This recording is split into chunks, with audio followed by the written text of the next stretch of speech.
What's up guys, it's Zach here from Metal in Homebrew, doing a quick video on how to do an oxygen-free enclosed transfer.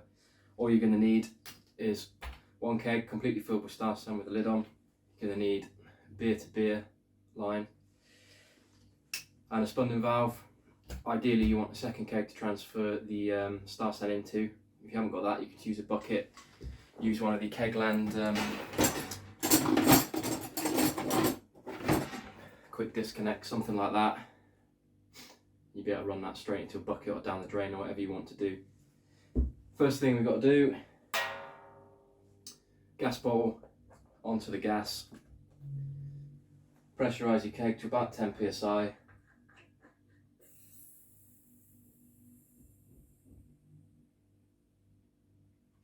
Obviously that's filled with Star San now, so I know it's sanitary in there. You take your beer line onto the beer out.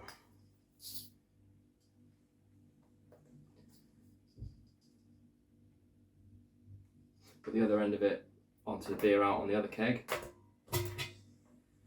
and that will start pushing the CO2 from there through this keg, the Star San back out, and start filling the other keg.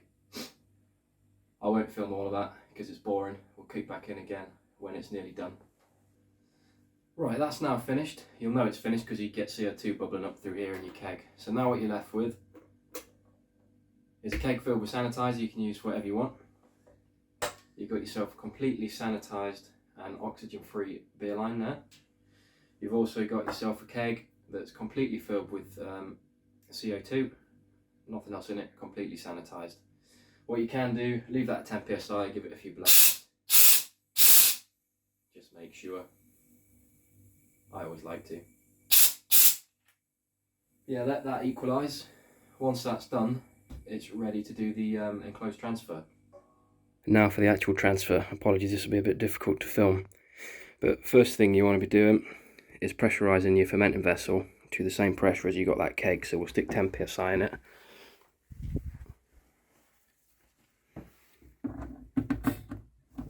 So we now know that's at the same pressure as the keg down there. So then what we'll be doing is getting our beer line, connect one end to your beer outline on there, and the other end needs to go onto your beer outline on your keg.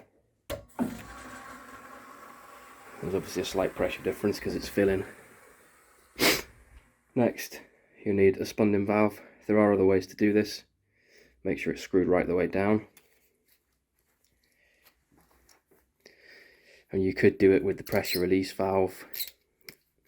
I know some people just have like a blow off tube type thing into a bucket.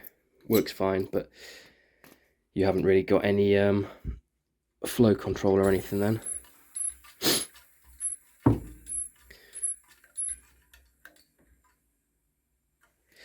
So, once your spunding valve's on,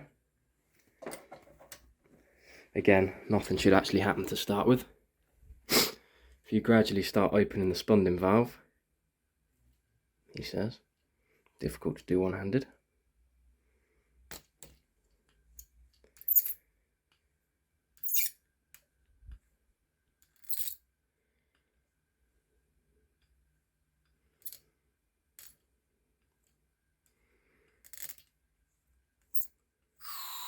Eventually you'll hear that hiss. That means that the beer's coming in, pushing your CO2 out. Start it off fairly slow and it will begin to transfer. Obviously with a corny keg, rated for 19 litres, but you don't want to put a full 19 in. I usually put 18 to 18.5 just to be safe. On mine, I think my beer line's about 21 litres there. At the bottom, looks like about 3 litres of sediment in there. So I'll use those as a guide to put about 18.5 litres in. You could weigh it, that would be more accurate, but that works. Leave that to do its thing. It takes a while, but in short, gas in at 10 psi, beer line to beer line, and your spunding valve, open it and control the flow till it's all the way in. We'll pick up again once that's done. Don't know whether you can actually see that on there, but you can use the condensation line as a guide to how full you are. So we're nearly there at the top now, not too far to go.